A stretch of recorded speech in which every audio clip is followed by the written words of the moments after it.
Привет, друзья! Миран на связи.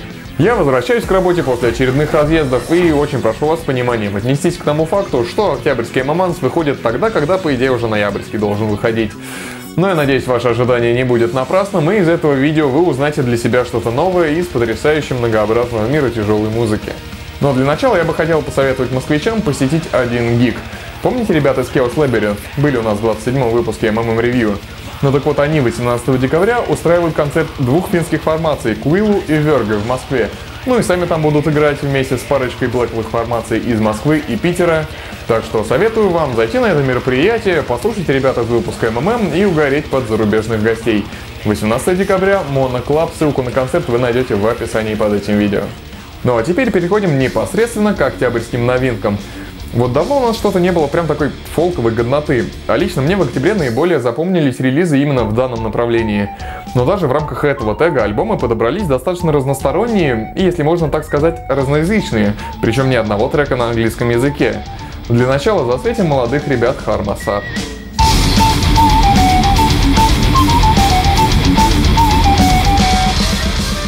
Harmassar — совсем еще юная формация, появившаяся в 2013 году. В октябре они выпустили дебютный альбом, который не то чтобы потрясающий, просто хороший. Но я решил взять их выпуск как минимум для того, чтобы поддержать их начинание, потому что я уверен, в будущем из них может получиться уже не просто хороший, а отличный и даже уникальный коллектив. Дело в том, что группа эта из Молдовы, где относительно не так уж и много метал-формаций. На фолк-пагань коллективов я вообще не нагуглил. Harmassar же не просто играют фолк, а по-своему популяризируют родную историю и культурное наследие, что лично я очень поддерживаю.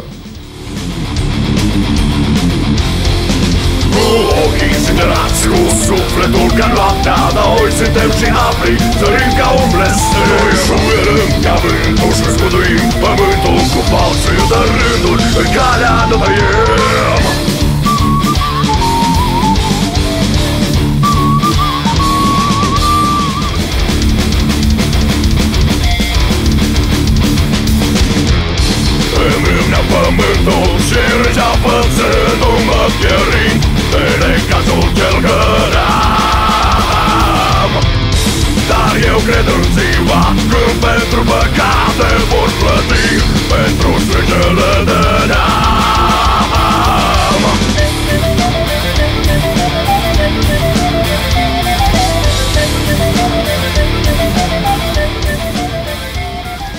Бывает, что музыканты на первых альбомах выплескивают все свои идеи, накопленные за долгие годы пути к дебютному релизу. Но вот у Harmassar прошло-то всего пару лет с момента основания до выхода Dint Amount, так что вряд ли они в ближайшем будущем сдадут свои позиции. А еще у них очень крутой духовик, который даже на лайвах вытекает все эти навороты на флейте пана. Я в металле такого еще не видел. Ну и все эти восточноевропейские музыкальные фишки типа дважды гармонического минора определенно цепляют.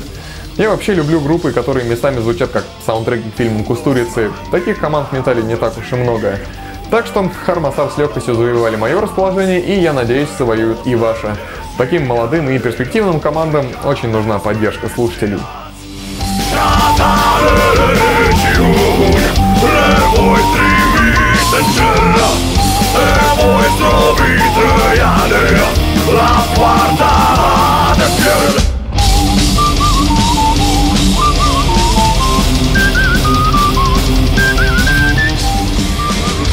Bătăiește, dar peste curcață loiul va laudă Zace sprinte, carte chi să oarde stăpâne Tot pâneu, poezia gojește blestemă Ceasul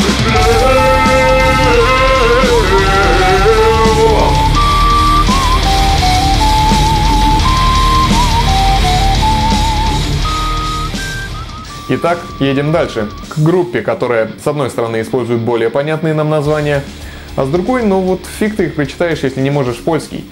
Так что сорян, если обижу кого-то своим лингвистическим невежеством. Группа Wiedrujecie Wiatr и их второй альбом, ну вот... О турнях, jeziorach i nocnych szlakach. Ну да, можно даже не пытаться.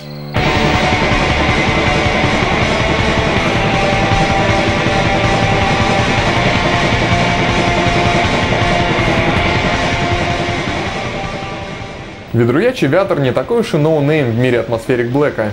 По крайней мере, музыканты, коих всего двое, там играют довольно сильные, отметившиеся в группах Cress, Stwarz, Deep Pression, ну и название.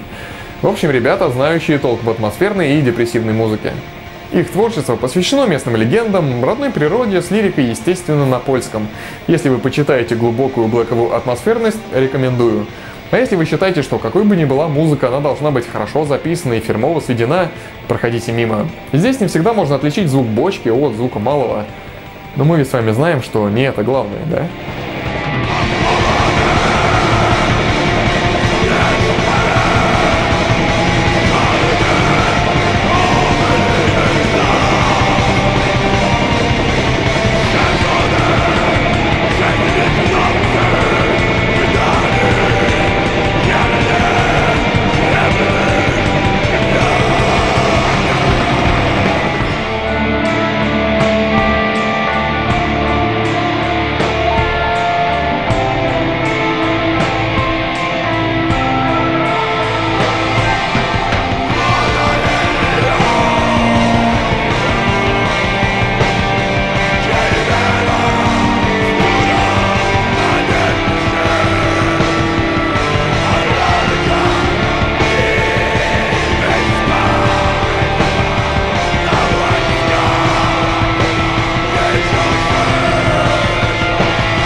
Из плюсов хочется отметить прекрасные, по-настоящему фолковые дуэты акустической гитары и флейты. Из минусов — отчет по гребаным барабанным палочкам. На студийной записи больше одного раза. Господи, как можно было так небрежно отнестись к собственной атмосфере? Серьезно, это гребаный фейл. Сразу образы природы и всего вот этого вот сменяются на образ барабанщика, который не может вступить, не отчитав сам себе пару долей. У меня так проблемы с этим отчетом палками, а на записи без какого-либо художественного посыла, ну уж нет. Благо материал группы доставляющий, и хватает нескольких секунд, чтобы забыть этот вступительный стук. Ну реально, без него было бы гораздо лучше.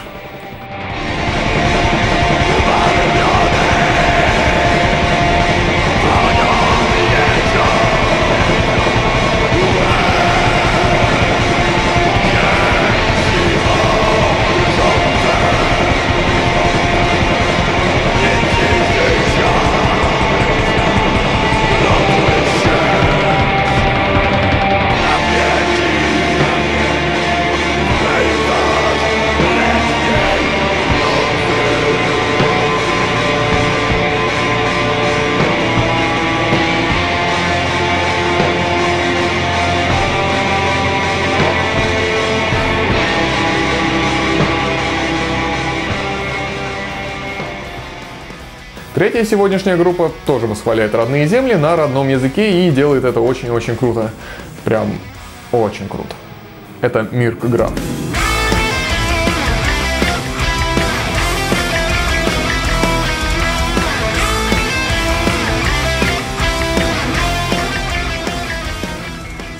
Так получилось, что все мы знаем, например, Фолкенбах как столпов предглакованного викинг-фолка. Но я вас уверяю, что Мирк Граф уступает Фолкенбах только по одному параметру – это количество релизов. Ларс Йенсен, мастер-майнд Мирк Граф, в 2016 году выпустил второй альбом, а первый был в 2006, 10 лет назад. За такой перерыв, конечно, даже довольно преданные поклонники могут забыть про исполнителя. Но мы здесь для того, чтобы восстановить справедливость. 10 лет назад Мирк Граф считался очень сильным фолковым проектом, и сейчас он заслуживает былых титулов. Новый альбом, так, Ок Фарвелл, разнообразный, напористый и потрясающе красивый. Эталонный викинг фолк-блэк, я бы сказал.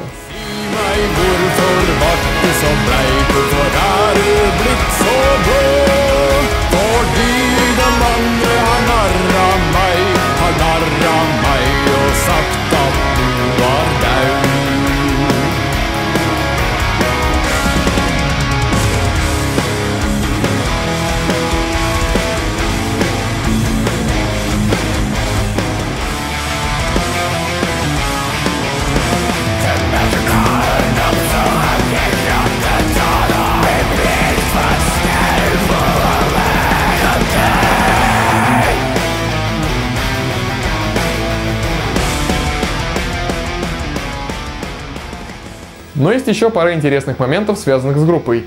Например, Ларс Йенсен не просто поет на норвежском языке, а использует местный просторечный диалект для формирования максимально аутентичного звучания. Это была положительная особенность. Есть и не очень веселый момент. Вместе с новым альбомом Йенсен анонсировал прекращение деятельности Мирк-Граф. На то есть пара причин. Особенности его композиторской работы в редкие и еще более редкие минуты вдохновения, и его личные впечатления о невостребованности проекта у публики. Однако на вопрос, действительно ли это конец Мирк-Граф, в одном из интервью он ответил: «Никогда не говори никогда». Так что если вы вдруг закатируете его творчество, то не забудьте написать отзыв о его альбоме, например, в комментариях к этому видео или в их группе на Facebook. И тогда, возможно, пусть даже через 10 лет, мы еще услышим от него что-то не менее крутое и эпохальное.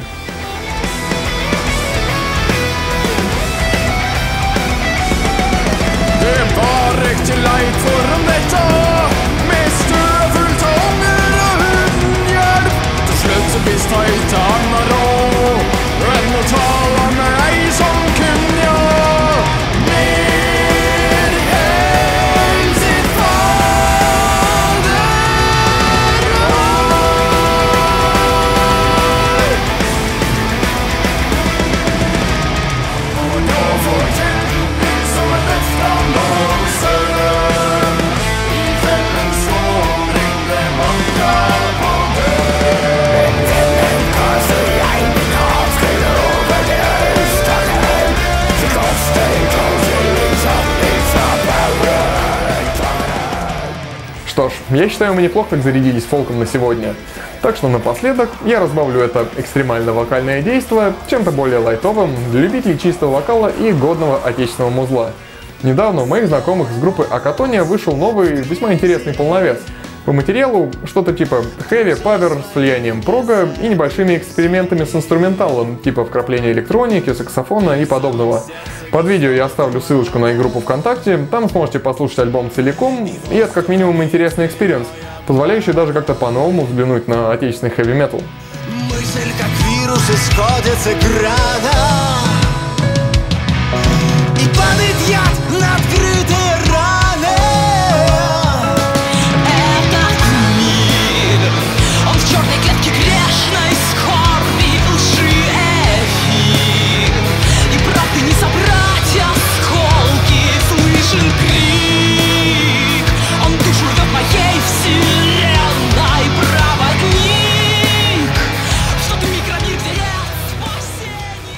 Ну что ж, друзья, спасибо, что ждете новые видео и участвуйте в жизни видеоблога и нашего паблика ВКонтакте, ставя лайки и оставляя свои комментарии. Это действительно очень важно для нашего проекта. Ну а если кто-то из ваших друзей-металлхедов до сих пор не знает про Metal Music Madness, расскажите им про нас очно или просто сделайте репост этого выпуска к себе на страницу. Буду вам премного благодарен. С вами был Миран. До связи.